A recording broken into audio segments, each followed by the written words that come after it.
There is a line of ants crossing my kitchen windowsill right now.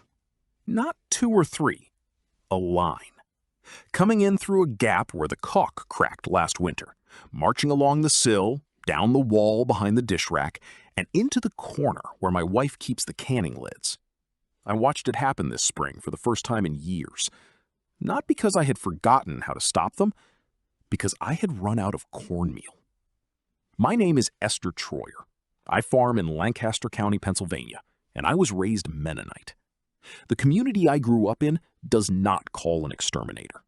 Not because we cannot, but because we never needed to. The methods I am going to show you today came from the women who kept these farmhouses standing before the pest control industry existed. They cost almost nothing. They use things you already have or can buy for $1 or $2. And they work differently than the spray cans and the bait traps and the monthly service contracts. Not just on the ants you can see, but on the colony that sent them. Here is the thing most folks do not understand about ants. The ant on your count. Let me start with the one I reach for first, because it is free and it works within the hour. White vinegar. Not diluted, full strength, from the bottle. You pour a little on a cloth and you wipe down every surface where you have seen ants walking. The counter, the windowsill, the baseboard where they travel. You are not poisoning them. You are erasing the trail they laid. The formic acid in the vinegar dissolves the pheromone path completely. The ants that were following it will stop, mill around in confusion, and go back. The ones that come after them will find nothing to follow. It smells sharp for about 10 minutes while it dries, and then it is gone. This is not a permanent solution, but it is what you do this afternoon while you set up the rest. Method 2 is the one that handles the colony, not just the scouts. Cornmeal. I know, it sounds too simple, but here is what cornmeal does that the spray cannot. A worker ant carries it back to the colony because it looks like food. The ants cannot digest it. When they eat it, it expands inside them, and they die. But they do not die in your kitchen. They die underground, in the nest, along with the ants they fed it to. You are not killing a scout. You are poisoning the supply line. You sprinkle a thin line of it along the baseboards, near the entry points, wherever you see them traveling. Not a pile, a thin line. Then you leave it alone. It takes a few days. Stay patient. Now, the limits of cornmeal, because I will not pretend it is magic. It works best on small colonies in warm months when the ants are actively foraging. In a wet kitchen or a very humid basement, the cornmeal clumps and loses its appeal. Keep it dry and keep it thin.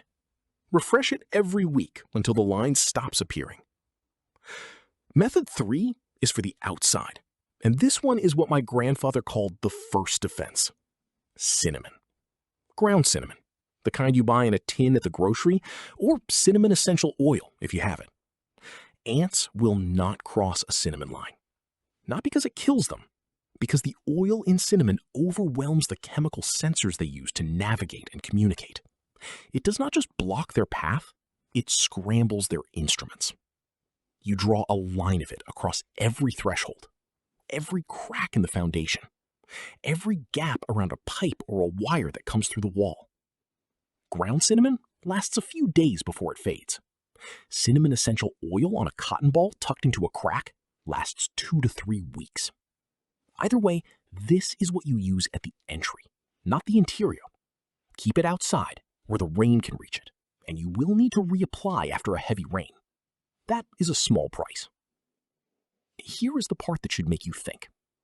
The pest control company in your town charges between $40 and $80 for an ant treatment. They come in, they spray a synthetic pyrethroid along the baseboards, sometimes the foundation. It kills the ants it touches.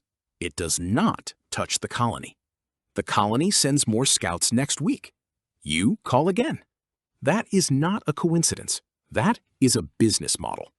I am not angry about it. It is just how the money flows. The methods I am showing you today are not in their interest to teach you. Not because they hide them, but because there is no subscription in a tin of cornmeal. Method 4 is for the garden, and for the folks whose ant problem lives outside and keeps finding its way in. Diatomaceous earth. Food grade. Quick break before we continue. We put together a simple guide to help those who want a step-by-step handbook to take them through the process of eliminating the pests in their homes and yards. This guide is meant to walk with you through the whole process, something you can keep on hand, reference anytime, and actually use. 7 methods, every material listed, every cost written down. No contract, no chemical, no guesswork. Just the old ways, written down so you never forget them. To grab it, just scan the QR code on screen right now or check the link in the description below. From a farm supply store or a hardware store, about $4 a bag.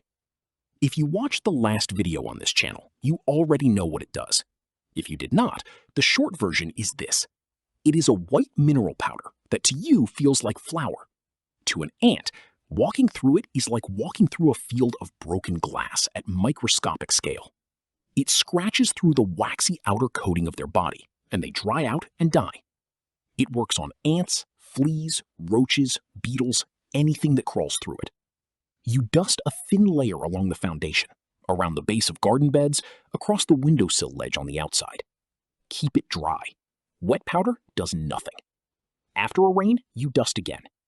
But in the places you can keep it dry, under the porch eave, inside a wall void near an outlet, along a dry basement wall, it keeps working for as long as it sits there. Method 5 is the one my grandmother used for the kitchen in summer. Dried peppermint, or peppermint essential oil on a cotton ball. She tucked them behind the flour tin, inside the cabinet where the sugar lived, near the drain under the sink. Ants avoid peppermint the same way they avoid cinnamon. The oil overwhelms their navigation. But peppermint has one advantage over cinnamon in a kitchen. It smells like a kitchen that is being cared for, not like a spice cabinet that tipped over. My wife does not complain about peppermint. Replace the cotton balls every 2 to 3 weeks. That is all the maintenance it asks. Method 6 is the one that most people think sounds too old to work. Boiling water. If you can find the ant mound in your yard, the raised pile of loose dirt that marks where the colony has built its tunnels beneath your lawn, you carry a kettle of boiling water out to it, and you pour it straight down the center. Slowly. All of it. Then you do it again 3 days later with another kettle. The water travels down the tunnels and destroys the colony chambers. The queen dies. When the queen dies, the colony ends. The scouts on your counter have no one to report back to. They wander for a few days and disappear. It sounds brutal. It is, but it is also free, immediate, and leaves no chemical in your soil. The same ground where your children run barefoot. The same beds where your vegetables grow. This is the one my grandfather reached for when the colony was large and he wanted it finished quickly. Method 7 is the last one, and it is the one for the folks whose ant problem is not in the kitchen or the garden, but in the walls. A mixture of equal parts powdered sugar and baking soda. You mix them together, you put a small pile near where the ants are traveling, and you leave it. The sugar draws them in. They carry it back. When it reaches the colony and gets eaten, the baking soda reacts with the formic acid inside their digestive system. They cannot survive it. But they do not die immediately. They have time to feed others. Same principle as the cornmeal, different chemistry, and some ant species respond better to one than the other. If the cornmeal does not seem to be working after a week, switch to this. You are looking for the bait they prefer. Not every colony is the same. Now, here is the order I want you to do this. This week, wipe down every ant trail you can see with white vinegar. That stops the immediate problem and buys you time. Lay a thin line of cornmeal or the sugar baking soda mix wherever they were traveling. Put cinnamon along every entry point you can find on the outside. If you have them coming up from the yard, find the mound and pour a kettle on it. If you have them in the walls or in a dry spot indoors, dust in a thin line of food-grade diatomaceous earth. Tuck a peppermint cotton ball into every cabinet where they have been looking for food. 7 methods. Not one of them requires a contract. Not one of them will harm your dog, your children, your garden, or the honeybees in your neighbor's hedge. The whole setup costs less than 1 professional visit. Tell me in the comments where you are and which kind of ant you are dealing with. The little sugar ants, the big carpenter ants, the fire ants in the south? They each respond a little differently, and the folks in the comments who have tried these will know more about your specific situation than I do. And if you try any of this and it works, come back and tell the new people. They trust you more than they trust me. Next time, I am going to show you what my family did about mice in the granary, the traps, the doorway habits, and the single thing you can put in the corner of a room that has kept mice from crossing our threshold for 3 generations. No poison, no glue board, just an old farmer's trick that still works exactly as well as it did when my great-grandfather first learned it. Until then, find the trail, erase it, and let these old methods do what they have always done.